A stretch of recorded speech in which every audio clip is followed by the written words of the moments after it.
Hello mga mi! Welcome to my mini vlog. Araw po ito ng Sabado mga mi at maaga po kami gumayak dahil pupunta kami ng Manila.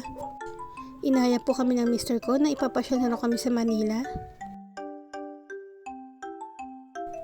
Fast forward mga bandang alas 6 ng umaga nakarating na kami dito sa Manila. So ayan, dahil maaga pa nagkape muna kami.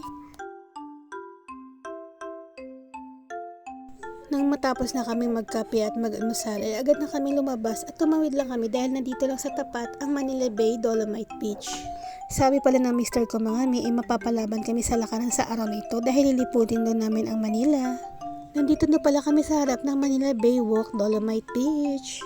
Meron pa kami kasing natirang mga inumin kaya namblema kami dahil bawal pala magpasok ng pagkain at inumin sa loob. Ganon din ang mga pet. Mabuti na lang mga mi, meron doon table na pwede niyong pag-iwanan ng mga pagkain o dala niyong inumin at pwede niyong lagyan ng pangalan para hindi po maligaw or mapunta sa ibang tao. So nakapasok na nga kami mga mi at ninanamnam ko talaga dahil first time ko makapasok dito sa Manila Bay Walk Dolomite Beach. At totoo palang chismis mga mi, talagang maganda dito para ka na sa ibang bansa. Time check po pala mga mi, mga magsi 7 AM na po yan. Kaya the best time pala pag ganyang oras ka pupunta, hindi pa masyadong mainit. Maganda maglakad-lakad dito at ang isa pang kinaganda dito mga mi, malinis at syempre libre. At ayun lang mga may napansin lang namin may mga itim-itim pero siguro dala na rin po yun ng mga lumot na hindi din maiiwasan.